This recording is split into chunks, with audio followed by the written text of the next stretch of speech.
Alright, so let's start off this hike log by looking at the hike itself. Zoomed out pretty far here so you can see that's the hike trail up there from Brainard Lake to Dlue Lake. There was Boulder. Zoom out a little bit further and you can see Denver. This is just to give you a sense of where this hike is located in relationship to Denver. Let's zoom in here and take a look at the trail itself. This area through the forest on the far right, complete guesswork on my part. I could not find the exact trail layout for the first half of it. So this is the trailhead, Mitchell and Dlue Lake, but I got to park way over here because Brainard Lake was a bit full, the recreational area. That added around 1.5 miles each direction to the hike. I'm sorry, total to the hike, 3/4 of a mile each way. No big deal. And then there's bathrooms at the trailhead for Mitchell Lake. The trail progresses through the forest here, past Mitchell Lake, which is just an unassuming little lake, into an alpine, then tundra environment, with Dlue Lake being a couple hundred feet above the tree line at the base of Mount Toll. Mount Toll cuts a really nice silhouette behind Dlue Lake. You can kind of see that here. Google Earth isn't perfect at showing the profiles of areas, but you can kind of see it in Google Earth. We'll get a better look at the photos and video in this video. My hike logs are an evolving series, and I'm still trying to work to find their sea legs. So for this video, I'm trying something a bit different. Instead of narrating off the cuff for the video, I'm reading off a script that provides added information and detail about the larger context of the area where this trail lies. And of course, I have references for you in the video description if you'd like to learn more. Let me know if this format is enjoyable for you, and if so, I'll happily put more effort into the narrations of my hike logs and have them be more like this video and less like the ones that have been released so far this year. If you're looking for a relatively moderately challenging hike to a near-pristine alpine lake that typifies what a great Colorado alpine lake looks like, Dlue Lake is your hike. The trail from the Brainard Lake Recreation area leads into the Indian Peaks wilderness. Parking at Brainard Lake as of 2020 is $12 and well worth it to help support the National Forest System's upkeep and maintenance. Given what the trails at Brainard Lake provide, $12 is a bargain.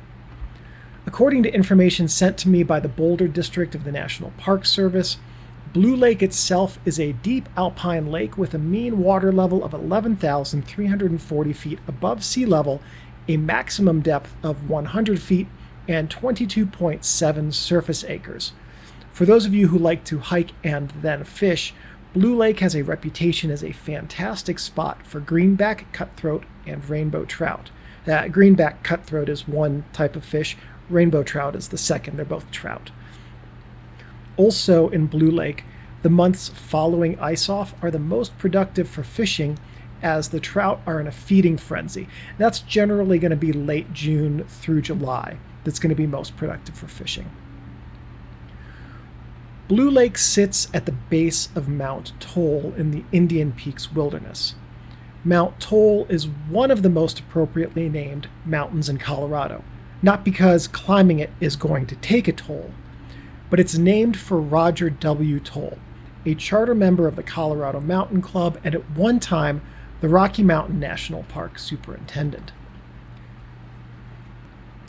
Mount Toll is named for a Coloradan with a commitment to the quality and preservation of outdoor spaces whose family has been in this state since at least the 1870s.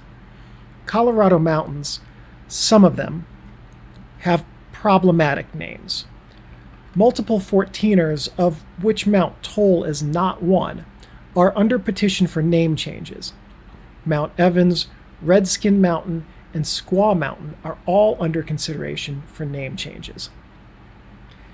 Mount Evans is named for John Evans, who was the superintendent of Indian Affairs in the Colorado Territory when, on 29 November 1864, the U.S. Army cavalry killed around 150 Native Americans, primarily women and children.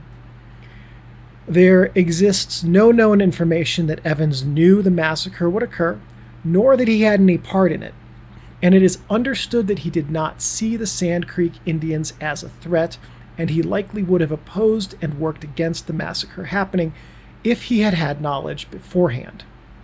However, he did serve the Indian policy of the time, which was heavily flawed and problematic, and was part of the prolonged human rights abuses that early Americans partook on the native tribes. Where Evans truly failed as a leader was in the wake of the Sand Creek Massacre. Evans denied a role in the massacre, but his failing was that he refused to condemn it, and he, at times, rationalized why it happened. Because of that, his name on Mount Evans remains problematic for the descendants of the native residents here in Colorado, and frankly, rightfully so. The names for Redskin and Squaw Mountains are more easily understood as problematic, as both words were insults used to demean and dehumanize Native people. Fortunately, all three mountains have petitions in place to have their names changed. Name changes like these have a very high success rate, and I expect that in the foreseeable future we will see all of these mountains, these three, having name changes that honor the native tribes of Colorado, or names that are indicative of people who stood up against the human rights abuses of the time. Fortunately, Colorado has a small percentage of its mountains with problematic names like that. The majority of the mountain names in the Indian Peaks wilderness, where Dlue Lake lies, are native tribes in the region, and in one case, the leader of a native tribe. Toll, of course, is an exception, but aptly named for his stewardship of the outdoors. The Indian Peaks, second only to Rocky Mountain National Park, provide Denver residents with amazing views, hikes, and outdoor opportunities. Named rather recently in 1914, the naming convention was suggested by Ellsworth Bethel, a botany instructor. Many of the peaks between Long's Peak and the Arapahoe Peaks lacked official names. 6 of the 11 names suggested by Bethel were kept: Apache, Arikari, Kiowa, Navajo, Oglala, and Pawnee. Names added later included Paiute, Shoshone, Hyamovi, Satanta, and Watanga. Oconee Mountain is named after Chief Ochinee, a Cheyenne, who negotiated for peace following his tribe's killing in the Sand Creek Massacre. Very little archaeological evidence remains today of the Indian activities in the Indian Peaks area, though it's known that multiple tribes, including the Arapaho, lived in the peaks at least part of the year. In what is now Colorado, many of the native tribes that lived in these areas were transient, moving with the hunting season. Very few set down permanent settlements like those in the cliff dwellings of the state's southwest corner. Later in the wilderness's history, mining became an important activity, as it did in peaks around Colorado.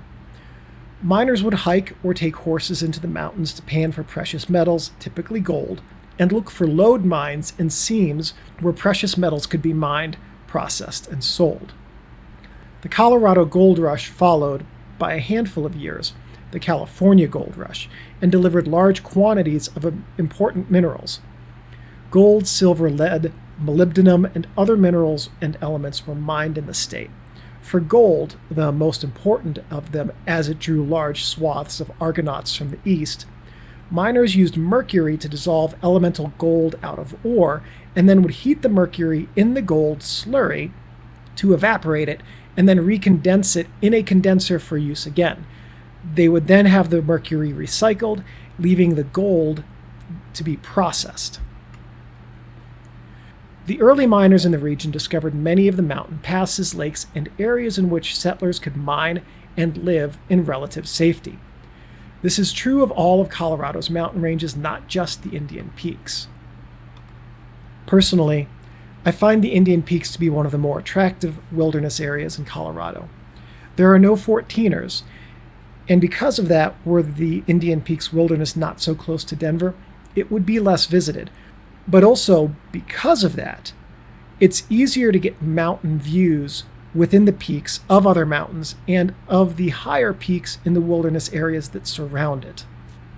That makes the Indian Peaks a very good area for people who want to do landscape and mountain area photography.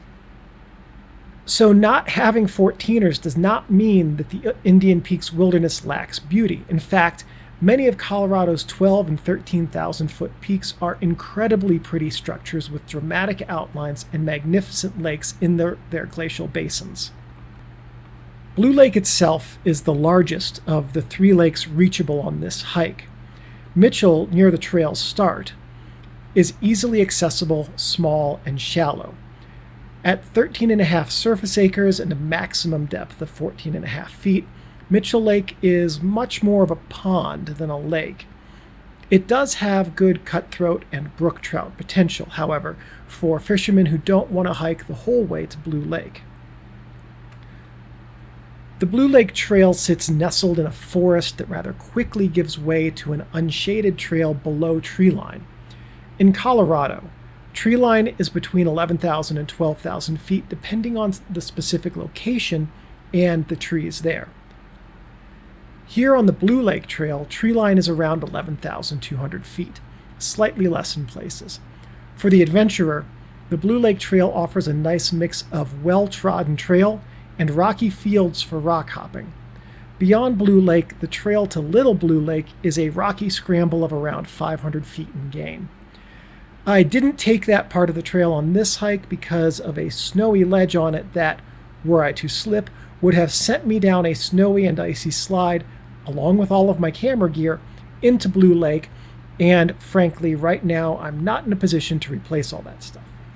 As I think I've said before in these videos, Alpine lakes are my favorite hiking destination. The photos always pay off well, and the hikes are always a solid workout. Alpine lakes are a place where a background in black and white photography really helps deliver strong landscape photos. Learning black and white, if you haven't done so before, will teach you how to recognize form and shape and how to create an image that focuses on the way those interact with each other, as well as light. Alpine lakes take that practice to an extreme. Fundamentally, the lakes are all the same, flat bodies of water that reflect their surroundings. Making an alpine lake into a quality image relies on a few factors, key of which are the shape of the surrounding peaks and their framing within the image. The cloud cover and light and the foreground around the lake as well contribute. Beyond that, you can do some things to help set yourself up for photographic success. This video is coming out before my video to the Pomeroy Lakes. When that one comes out, you can check that out and see some alpine lake photos that are not nearly as dramatic and attractive as the ones in this video, because Pomeroy Lake's mountains are not quite as dramatic, and also the weather was very overcast and the lakes were not getting the quality of light that I had on the day that I did this hike. Long exposures at a lake are almost always a good formula so long as the lake's background is suitably dramatic. If you have one, use a dark neutral density filter, as that's an optimal way to prolong an exposure and create a natural looking long exposure. If you don't have one for your lens, or if you didn't bring one, you can rest your camera on a solid surface or mount it on a tripod and take a series of exposures as quickly as possible in burst mode until the buffer overruns.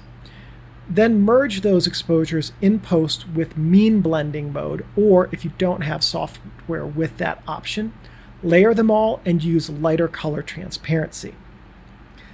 The latter option may require that you also use a motion blur in the sky to eliminate cloud trails that look like a series of stacked images leading to zippered edges. In this video, all of the lake images were taken with between 40 and 85 photos until buffer overrun, and then blended in Photoshop CS6 Extended with statistics and mean blending. The Rokinon 14mm lens that I use simply cannot accept a neutral density filter due to the front element, so that's my only option. That brings me to another point. Shoot wide. Get the widest rectilinear lens you can and use that to fill the frame with the shape of the lake, the background, and the reflections in the water. If you use a fisheye, keep the horizon line in the middle of the frame to avoid fisheye horizon warping. That works well and captures a lot, but limits your composition options in ways that a rectilinear lens does not.